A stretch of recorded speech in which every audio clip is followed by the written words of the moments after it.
Hi guys, welcome back to our channel Century Shala by Centricity, आपका wealth partner. My name is Anuj, and today's topic of discussion is Indian economy and the way forward. Or I've been also joined by Mr. Faraz, who is our business head for Centricity. Welcome, sir. Welcome to Century Shala. Right. And as I mentioned, today's topic of discussion is Indian economy and the way forward.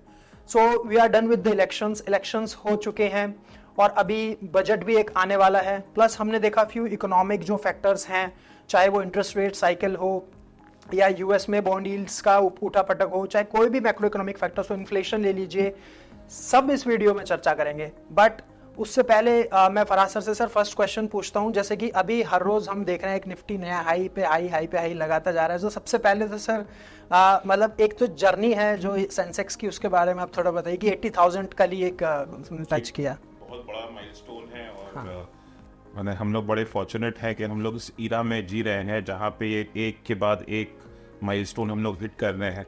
मुझे याद है जब मैंने नया career शुरू किया था, उसके कुछ ही साल बाद जो है हम लोग ने 5,000 क्रॉस किया था. हाँ जी. और एक बहुत बड़ा माइलस्टोन था और आज 80,000 का एक माइलस्टोन है. सो देखिए, ये ऑल टाइम हाई नंबर से मैं थोड़ा इत्तेफाक नहीं रखता हूँ, क्योंकि ऑल टाइम हाई आप हर चीज़ दुनिया में रिलेटिव होती है. Right. और जो मेन चीज होती है जो ये नंबर्स को कर रही है, ultimately there is a fundamental factor which is earnings. तो आज ऐसा नहीं है कि हमारी वही जो है 5,000 वाली इकोनॉमी है और आज उसकी जो है 80,000 रुपए या 80,000 उसको हम मांग रहे हैं. एज ए इकोनॉमी हम लोग की अर्निंग्स एज ए इकोनॉमी हम लोग की बहुत बड़ी है. If I am not wrong तो लगभग $800 बिलियन से छोटी इकोनॉमी होती थी हम लोग की 2005 से पहले, और आज हम लोग लगभग $3.8 ट्रिलियन की इकोनॉमी हो गए हैं. सो क्योंकि हम लोग का जीडीपी इतना ज़्यादा बढ़ा है और as a result of that हम लोग की जो कॉर्पोरेट अर्निंग्स जो इतनी बढ़ी हैं, तो इसकी वजह से आप ये मार्केट देख रहे हैं. सो जैसे मैं आपको अभी बोल रहा था कि हम लोग की जो पहले जो इकोनॉमी थी, it was less than $1 trillion economy, और आज जो है हम लोग लगभग एक $4 ट्रिलियन इकोनॉमी पहुंच चुके हैं. लगभग 3.84 में बहुत ज़्यादा फर्क नहीं है. और आगे भी जो उम्मीद है कि ये कहा जा रहा है कि कुछ 2030 के आसपास हम लोग जो है 7.8 या 7.8 ट्रिलियन की इकोनॉमी हो जाएंगे. By around 2040 plus minus 2045 plus minus हम लोग लगभग $20 ट्रिलियन की इकोनॉमी हो जाएंगे. तो at the end of the day जो हम लोग के वहाँ एक कहावत है, earnings is the king. Short term में market because of emotions and liquidity आगे जा सकती है, पीछे रह सकती है. वो एक कॉन्सेप्ट आपका वो हमेशा रहेगा. ग्रीड, फेयर, इमोशन जो है, लिक्विडिटी, ये सब शॉर्ट टर्म में इम्पैक्ट करेंगे. लेकिन आप कभी लॉन्ग टर्म ग्राफ अगर आप ईपीएस ग्रोथ का या ईपीएस का अगर आप करिए या अर्निंग्स का आप करिए, मैं ईपीएस गलत बोल रहा हूँ, अर्निंग्स का अगर आप बोलिए, तो आप जो ग्राफ करेंगे तो आप जो चाहे आप निफ्टी को प्लॉट करिए चाहे सेंसेक्स को प्लॉट करिए, आपको लगभग वही मूवमेंट जो है आपको दिखाई देगा. So in the long term it is the earnings which the Sensex और एनी अदर इंडाइसेस रेप्लिकेट.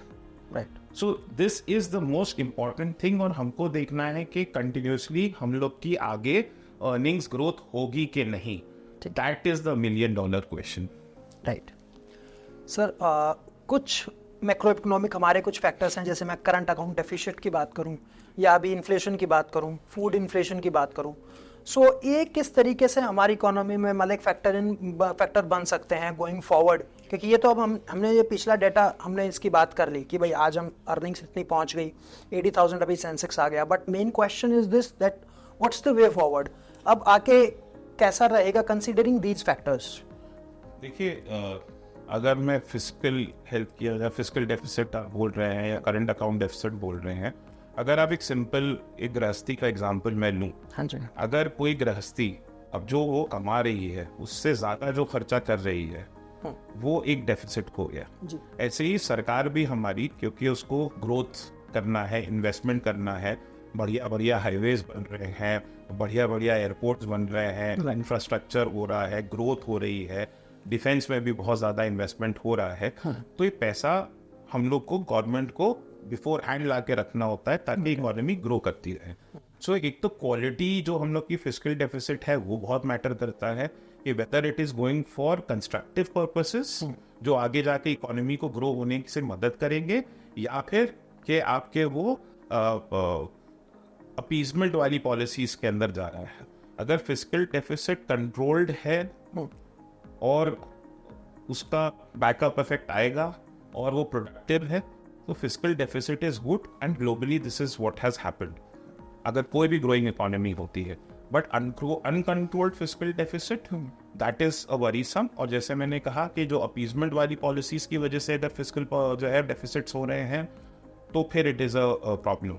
सो एक ये बहुत इंपॉर्टेंट महत्वपूर्ण है, क्योंकि ये अल्टीमेटली आपकी एक कंट्री के this and current account deficit put together, मोटा मोटा अगर मैं बोलूँ तो एक कंट्री का आपका एक रेटिंग या किस रेट पे वो इंटरेस्ट रेट ले सकती है उसके ऊपर मैटर करती है। तो जहाँ पे जितना ये कंट्रोल्ड होगा उतनी सस्ती बोरोइंग वो इकोनॉमी कर सकती है। तो सर क्या कोई अपने पास डेटा आप मेरे साथ कुछ शेयर कर सकते हैं कि किस तरीके से इकोनॉमी में बिहेव किया है? मैं अभी आपको अगर बताऊं तो 2014 से लेके अब तक अगर आप हम लोग का सीपीआई इन्फ्लेशन अगर आप देखिए तो 2014 में लगभग 9.4 था, जो बहुत ही हाई था। 2019 में ये काफी कम हुआ और 3.4 के करीब था। अभी लगभग आपका 5.4 आपका इन्फ्लेशन नंबर है। अब इन्फ्लेशन का क्या इम्पैक्ट है मैं आपको अभी बाद में बताऊंगा। और फिलहाल जो इन्फ्लेशन है उसके लिए आपने देखा है कि आरबीआई ने काफी स्टेप्स लिए हैं, because RBI is considered to be one of the most respected and forward-looking regulators across the globe. तो अभी 5.4 है और इसका जो कंट्रोल में है। अगर आप करंट अकाउंट डेफिसिट देखिए तो वो एक ज़माने में 2014 में 1.7 नेगेटिव था। 2019 में ये जो है बढ़ के जो है नेगेटिव 2.1 हो गया है। और आज की मैंने 2024 फाइनेंशियल ईयर की अगर मैं बात करूं तो ये अब सिर्फ -0.8 रह गया है, which is a very big thing.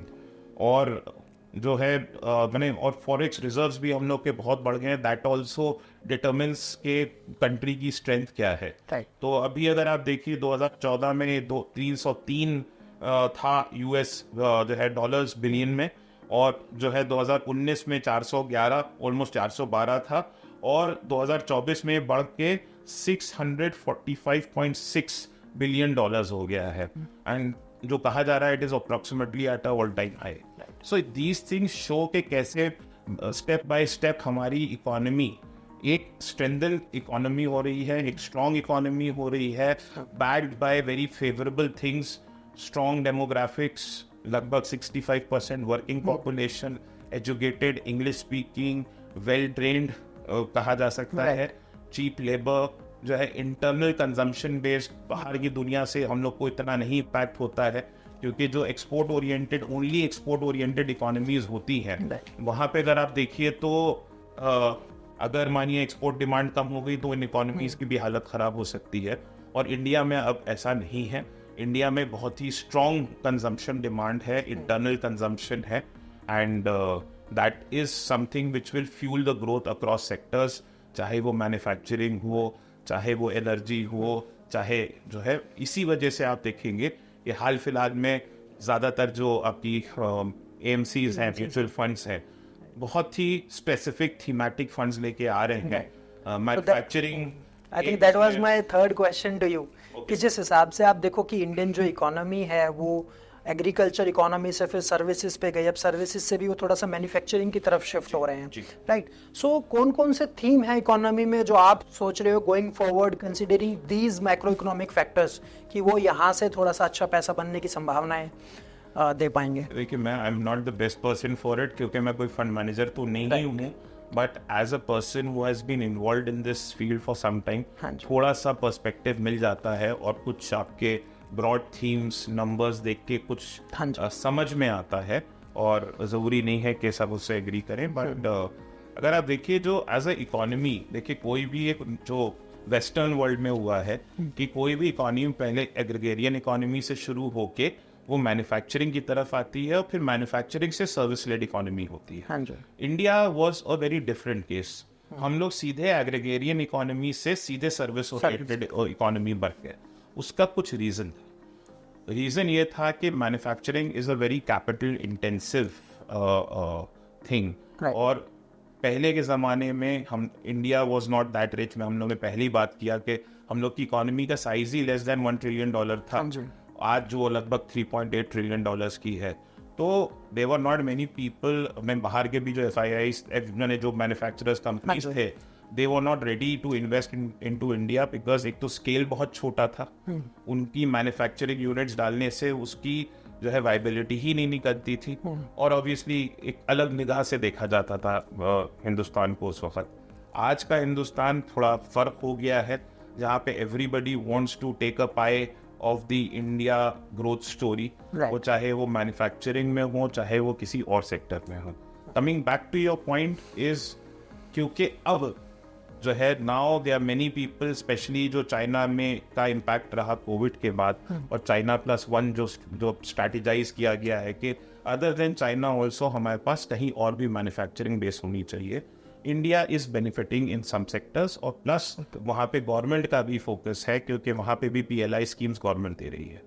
ऐसे ही एक बहुत मेजर शिफ्ट ग्लोबली हो रहा है, वो है transformation from fossil fuels based energy to clean energy, क्योंकि ये एक this is the need of the hour, और ये क्योंकि क्लाइमेट चेंज इज रियल, और शायद इस साल हम लोग ने देख भी लिया है जिस तरीके की गर्मी पड़ी है, and it has happened across the globe, बहुत ज़बरदस्त है। Climate change is for real, so इसी वजह से governments across the globe, agencies across the globe want to us to switch from fossil fuel based fuel to आपका cleaner energy.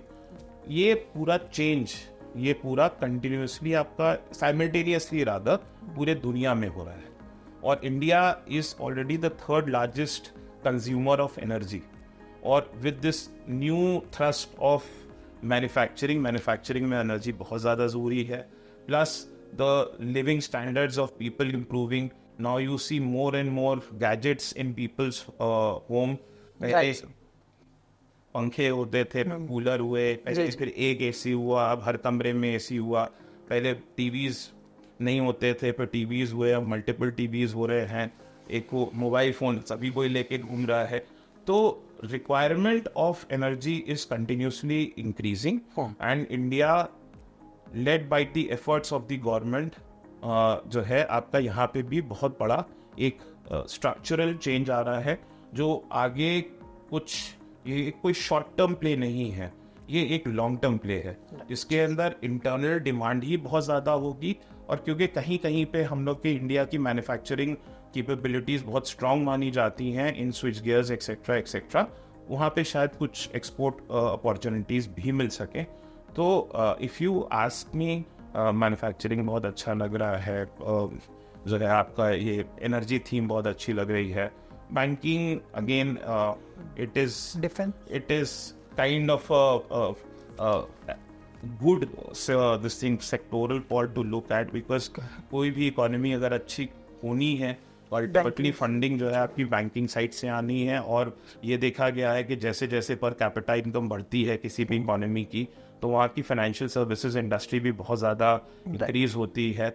और वही अगर आप देखिए एक पैराडाइम शिफ्ट है कि पहले we used to save and then buy, now we buy and then we pay through EMIs। इसके बहुत सारे एनेबलर्स हैं, insurance sector, mutual funds, AMCs, basically आपका देखिए नए नए सेक्टर्स हैं जो बहुत बड़े होते जा रहे हैं, मीनिंगफुल होते जा रहे हैं। डिफेंस आपने अभी कहा, सो डिफेंस तो देखिए एक ऐसा रिक्वायरमेंट है जो हमेशा रहेगा, कि हम लोग के बहुत अच्छे पड़ोसी हैं दो, जो हम लोग पे हमेशा मेहरबान रहते हैं, and that was on a lighter note, but actually the need of defence will always be there. Defence के budgets are not going to come down. मेरे हिसाब से थोड़ा सा ये साइकिल प्रूफ है ये डिमांड, क्योंकि जो है government will continuously keep on investing into defence, and with this whole thrust of make in India, जो डिफेंस की बात कर रहे हैं स्पेसिफिकली, तो बहुत ज़्यादा कर दी गई है, क्योंकि ये दो तरीके से हम लोग को कर रही है। एक तो हमको आत्मनिर्भर बना रही है, और दूसरा जो हमारा पैसा बाहर जा रहा है और जो हमारा करंट अकाउंट डेफिसिट को हिट कर रहा है, तो वो भी एक बहुत बढ़िया चीज़ हो जाएगी कि from a physical perspective also economy strength के उससे दोनों तरीके से हमको आत्मनिर्भर भी हो रहे हैं, और जो हमारे जो नंबर्स हैं आपके जो खर्चे के वो भी थोड़े बेहतर होंगे, क्योंकि वो पैसा यहीं हिंदुस्तान में ही लार्जली रहेगा। और उसके अलावा एक्सपोर्ट का भी वहाँ पे बहुत बड़ा स्कोप बनता है। तो जहाँ पे भी देखिए कोई भी सेक्टर हो मैन्युफैक्चरिंग का, जहाँ पे भी कॉस्ट एफिशिएंसीज होगी, वो एक आपका बहुत बड़ा एक्सपोर्ट बेस भी बन रहा है। और वो हम लोग ऑटोमोबाइल एंसिलरी में भी देख रहे हैं, ऑटोमोबाइल्स में भी देख रहे हैं। काफ़ी कार कंपनीज हैं जो अब जो है जो आइस इंजन जिसको कहा जाता है, internal combustion engines, ice not because of cool, it is just the opposite, but वो आइस इंजन्स हैं। काफ़ी कंपनीज जो हैं इंडिया को उन्होंने बेस बना लिया है, क्योंकि एक्सपेक्टेशन यही है कि India will be one of the places जहाँ पे ये फॉसिल फ्यूल इंजन्स सबसे ज़्यादा चल पाएंगे, और स्केल भी है। और यहीं से जो है पूरी दुनिया में ये इंजन सप्लाई किए जा रहे हैं। ट्रांसमिशंस जो है आपके जो है वो आपके जो है किए जा रहे हैं पूरे एक्सपोर्ट यहाँ से। सो और प्लस जो राइट हैंड कार मार्केट है वहाँ भी आप देखिए तो काफ़ी बिग नंबर जो है इंडिया से ही एक्सपोर्ट हो रहा है। सो ये कुछ सेक्टर्स हैं, लेकिन देखिए ये सब जब भी कोई आप थीमेटिक सेक्टोरल कॉल लेते हैं, हमेशा याद रखिए कि they should be a calculated play, and if they should be part of the tactical portfolio, satellite portfolio, they cannot be part of the core portfolio. For core portfolio, it is always advised to go for flexi cap, Diversified funds, diversified funds of various capitalizations and various investment styles. So sir हमने काफ़ी बातें की, physical deficit की बातें कर ली, current account deficit की बातें कर ली, लेकिन एक जो चीज़ हमने टच नहीं की वो है इंटरेस्ट रेट्स कि लोअरिंग इंटरेस्ट रेट्स साइकिल किस तरीके से इम्पैक्ट कर सकती है इकोनॉमी में। देखिए लोअरिंग इंटरेस्ट रेट जो है एक बहुत बड़ी स्ट्रैटेजी होती है सेंट्रल बैंक के एज और with the policy makers to induce demand in the economy, because अगर आपके इंटरेस्ट रेट्स कम होते हैं तो लोग इंड्यूस होते हैं कि instead of keeping money in the bank they should spend it. और दूसरा एक और ही होता है, क्योंकि आप हम लोग थोड़ा लीवरेज की तरफ चले जा रहे हैं, तो जब चीपर लोन्स आपको मिलते हैं, चाहे वो कार लोन हो, पर्सनल लोन हो, होम लोन हो, तो जब इंटरेस्ट रेट्स कम होती हैं तो ऑब्वियसली इन सब चीज़ों के अंदर कंजम्पशन बढ़ता है, और जब कंजम्पशन बढ़ता है तो इकोनॉमी के ऊपर पॉजिटिव इम्पैक्ट आता है, and in a positive sense एक ये डोमिनोज इफेक्ट पूरी इकोनॉमी के अंदर आता है। तो हाँ, interest rates are very very important. So it's a very strong tool with the policy makers to control inflation और इंड्यूस ग्रोथ जो भी है। कुछ समय पहले आरबीआई के सामने एक चैलेंज था कि इन्फ्लेशन आउट ऑफ कंट्रोल जा रहा था, और इसी वजह से इंटरेस्ट रेट्स बढ़ाया है। और अब हम लोग का मानना है कि we are towards the peak of the interest rate cycle, और होपफुली जो है इंटरेस्ट रेट साइकिल कट होना शुरू होगी। लेकिन ये एक आइसोलेशन में इंडिया का नहीं देखा जा सकता है, इसके अंदर ग्लोबल फैक्टर्स भी होते हैं, और सबसे बड़ा जो एक माना जाता है correlation with the US interest rate cycle. अगर आप यूएस में भी देखिए तो इंटरेस्ट रेट साइकिल काफ़ी हाई है, because they are also facing inflationary pressures. So मेरा एक्सपीरियंस रहा है कि जब एक बार यूएस में इंटरेस्ट रेट साइकिल कट होना शुरू होगी, उसके बाद ही आरबीआई भी काटना शुरू करेगा, कंसिडरिंग हम लोग की सिचुएशन क्या है, इन्फ्लेशन की, ग्रोथ की क्या डायनेमिक्स है। Obviously these will be the factors which RBI will be looking forward to, and they are very, it's a very capable regulator, respected across the globe, and they will take the best possible decision for the economy. So एक ये चीज़ है। एक और चीज़ जो मैं अनुज बात करना चाहूँगा कि अभी एक मेजर इवेंट आपकी बजट की, आप जैसे शुरू में आप बोल भी रहे, बजट आना बहुत मेजर है, तो बजट इस बार थोड़ा सा इम्पोर्टेंट होगा। जनरली हम लोग ने देखा है कि पिछले कई सालों से budget has been a non event, क्योंकि गवर्नमेंट चाहे जो भी हो वो आउटसाइड द बजट ही ज़्यादातर मेजर अनाउंसमेंट्स कर देती है। बट इस साल क्योंकि जो भी रिजल्ट्स आए हैं उसके अंदर ये देखा गया है कि there are certain areas, area specially जहाँ पे एग्रीगेरियन इकोनॉमी है, वहाँ पे थोड़ा सा वीक हुई है ये गवर्नमेंट। तो शायद हम लोग को देखना पड़ेगा कि किस तरीके की पॉलिसीज गवर्नमेंट लेके आती है। सो एनीथिंग वेयर इन आपका जैसे मैंने शुरू में बोला था कि जो फिस्कल डेफिसिट के बारे में हाँ जी। कि किस तरीके की एक्सपेंडिचर गवर्नमेंट प्रपोज कर रही है, अगर वो पॉपुलिस्ट मेजर्स के बढ़ाने की बात करती है तो they might be market might just react differently, और अगर if they continue the same path and without impacting the fiscal deficit and other borrowing figures, so then the market will behave in a very different way. So इस बार मुझे लगता है कि थोड़ा सा budget को हम लोग को देखना चाहिए, और it will be some kind of a not a very major event but still it will be a very big guidance कि आगे गवर्नमेंट कैसे काम करेगी, specially at the back of the election results, and also because this time it is not a full majority but a coalition government. So, last question, what should an investor do now? जो already invested है या जिसे नया पैसा लगाना है? So, बहुत boring answer बिल्कुल sir. Stick to asset allocation. Stick to asset allocation, stick to your goal planning. Because जैसे मैंने बोला, मार्केट चाहे हाई होंगी चाहे लो होंगी, जो भी होंगी, this is just a relative number. Look at the bigger picture. Okay. Bigger picture for any investor should be how the economy is going to go in the next decade or so, where your goals are, whether you have met your goals or not. So let these decide what you are going to do rather than these short-term movements. कि क्या market बहुत ऊपर हो गई है या बहुत expensive हो गई है.